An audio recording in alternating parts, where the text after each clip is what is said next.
Hey guys, it's Maymay and my trusty decorating sidekick. Shenanigans here. It's time for part 4, the final part of this tree. Now, I will say this to you.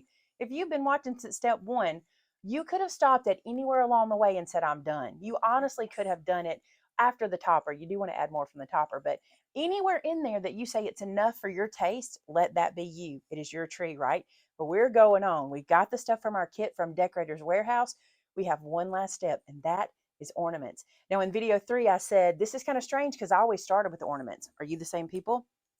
Yeah, yeah. I always started with ornaments, right? But Kristen taught me something I think is so key. When you start with ornaments, you have to buy so many to fill in the tree. Yes. But when the tree is this full, we can pick ornaments that we want to stand out, like this. Now you're thinking, it's a black ornament. Many people don't love a black ornament, but on this tree, it's really going to fill in a space and be beautiful. See how it reflects the light in the room? It's like a globe. Also, we're looking at using some of these guys, which I think are super cute. These little plaid and stripy ornaments. Also white. Now, I'm a big believer in white on a tree or some color that contrasts so it'll really pop. And then for texture, because you always want to play with texture, how about snowflakes and deer and tags? Now, what do you do with these? You're like, there's nowhere to put them. I know it feels that way. I know it does, but that's not true. Watch this. I also want to show you something. You don't have to use the hooks. You don't have to use this, okay? You see this hole right here? I can take this snowflake and I can nestle it just like that, and the tree will hold it. And I do that 90% of the time. If you don't think it'll hold, in a minute it may go flying across the room. You can use the little holder, but see how we filled that spot and gave it some texture? Then when you're hanging up your ornaments like this, one thing you want to do is push the string in, okay, and put the ornament in the tree. You're not looking to hang it off of a tip, although if you have something that you really want to show off, like maybe one of these tags, you might could find a place that you really want to let it hang, and really kind of move. Up to you how you do that. We're going to run through and add ornaments, and that is the final step of this tree.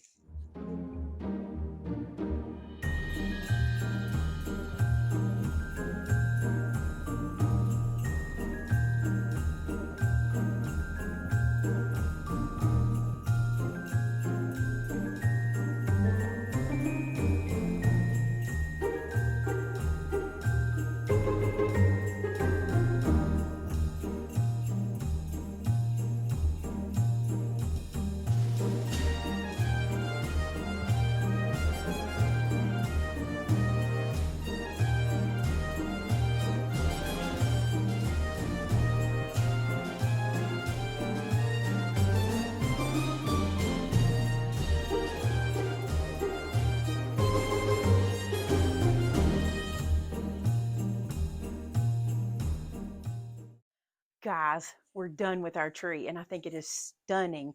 The sad part to me is we put this up in my craft room and I've got to move it to my home. We'll make it happen, but I love it.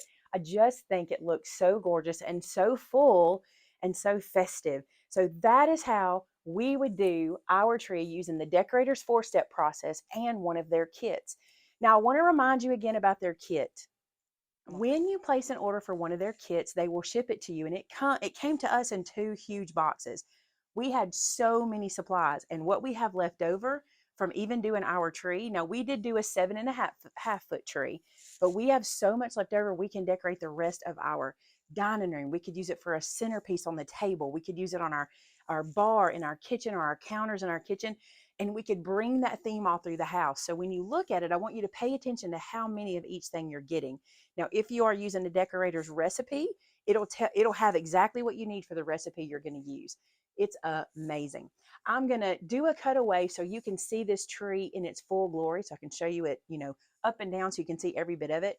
But we are loving it. And I'm going to ask Shannon a question. I think I know the answer, but how easy was this? Oh, super easy. Super easy. It just kind of like fills it in for you. It just happens. Yeah. If you follow the steps and you do what they teach you, it just happens. And I have to be honest, this may be the prettiest tree I've ever done. Yeah. Like Yeah. just using their method. I'm going But to steal some of the steps and do mine. you may steal some of the stuff and put it on I yours. might. You may see it. Shannon has a 9.5 foot tree. This would be so beautiful on her big tall tree, right? But I just think it just happens on its own. Don't be intimidated. Don't be scared. I will say I get intimidated when I go to decorators and I see their trees and how beautiful they Yes, are. But if you follow their method and you follow their recipe, it's amazing how they know what they're doing and they also know how to teach us. it works. It really does. All right. So we'll do a little shot for you to see the tree. Be sure to subscribe to our channel, Maymay Made It. Also subscribe to Decorator's Warehouse. Let them know how much you appreciate them allowing us to do this so we can see the process for you. And we love them so much and we're so grateful to have them as friends in the Maymay world or in the decorating world. And until next time, guys, bye now.